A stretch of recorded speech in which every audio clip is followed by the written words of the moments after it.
I am wearing a lapel mic on my beard. I look like an idiot. So I'm going to compare two videos, two sets of squats, both with 455 pounds, 207 kilos for 5 reps. Both wearing the same outfit and the same squat rack. The first set was done on August 13th of 2016, and the second set was done on February 6th, 2017. And you'll notice that my technique on the second video is much better than the first. So what I'm going to do is go through all the changes that I've made in order to clean up my squat technique. Now, before I do, I have to give credit where credit is due. I don't want you to watch this video and think, wow, Alan, you're so smart. You know so much. You're blowing my mind. I'm being coached by Austin Baraki.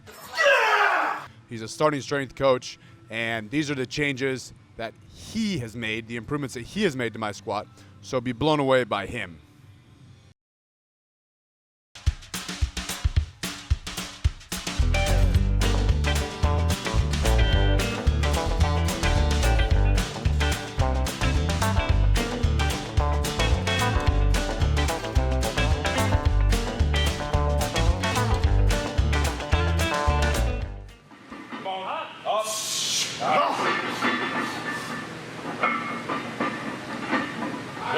Good.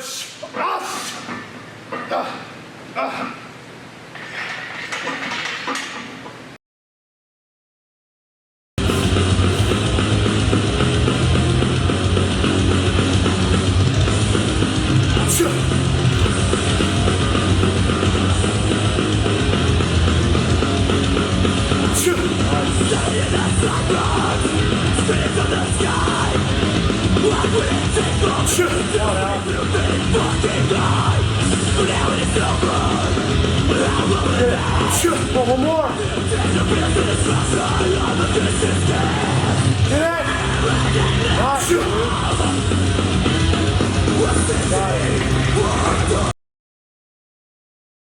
Let's take a closer look at the biggest changes I've made.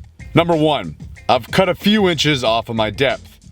I made a video about why excessive depth, ass to grass low bar squats are unnecessary and unproductive. A link to that video can be found in the top right hand corner.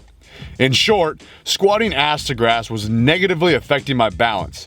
I was relaxing at the bottom and my knees were slamming forward, and this was causing my good morning squat. Which brings me to my next correction.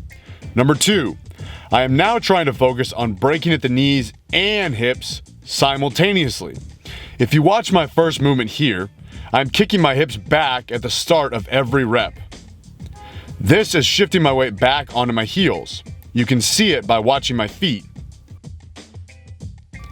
This is causing my entire squat to rock back and forth. If I swing back on my heels at the start, I am going to end up shooting forward onto my toes at the bottom.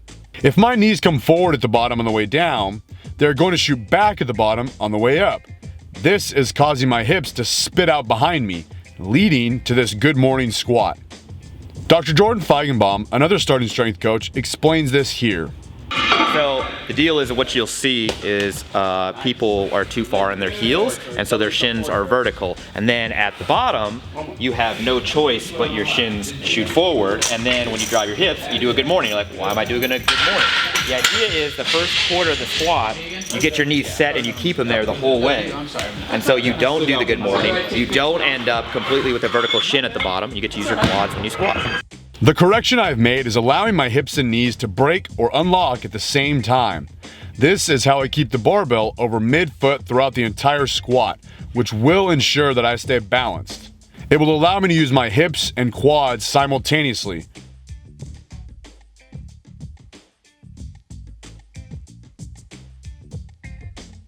You'll also notice that I'm wearing lifting shoes in my good squat and Nike Metcons in my bad squat. I still think I was causing my balance to be all over the place, not my shoes, but the Nike Metcons weren't helping my situation.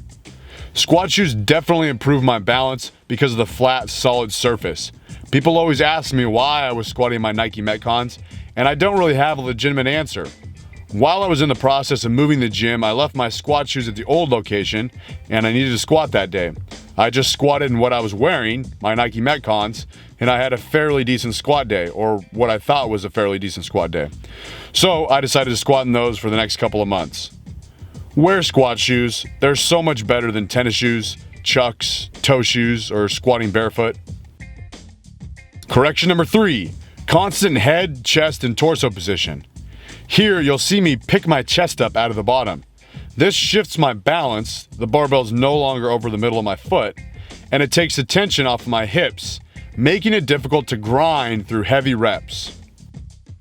Maintaining the correct torso position and knee position will allow you to stay in your hips during the entire squat. Confirmed here by Dr. Austin Baraki. Last thing we need to fix on you is you're lifting your chest on the way up just a little early. You know, it's a cue that you're not gonna like hearing, but if I tell you to keep your chest down a little bit longer, it'll help you get through that sticking point when the weight's real heavy, right? Lifting your chest early, you'll fail. Now I am looking down and out in front. I'm burning a hole in the ground with my eyes. Also, thinking about keeping my nipples down towards the floor helps me maintain the correct chest and torso position. Correction number 4, I'm actually locking out my knees and hips at the top. I'm not sure why I used to have a soft lockout on my squats. I know a lot of you have called me out on that. It might have been from all the strongman training I did. When carrying a yoke or farmer's handles, you don't want to lock your knees out, so maybe it just felt comfortable to me when I was squatting too. It was not intentional. Locking out your reps is important if you're a powerlifter because it's a rule, but more important as a lifter, it's allowing me to find my balance at the top. I see a lot of people start or finish reps with their hips and knees unlocked, and it usually shifts their weight back onto their heels. By locking out my knees and my hips, this allows me to make sure the barbell is over mid-foot. I don't want to have twinkle toes, and I don't want to let my heels flutter off the ground. I'm trying to feel heavy throughout my entire foot before each rep. You have to start in the correct position if you want to squat in the correct position. This improved technique doesn't just look better for Instagram and YouTube, it sets me up for lifting bigger weights in the future. This was just lifting with intensity. Ugly, hairy, uncontrolled intensity. This is actually pretty solid execution that is making me better. There is no wasted effort. It also gives me confidence. After this first rep, I knew I was capable of 5 reps, maybe even more. I can't say the same about my previous squats. Each one of these reps I would drop and pray that I could stand back up, literally resorting to intensity, not execution, to lift the weight.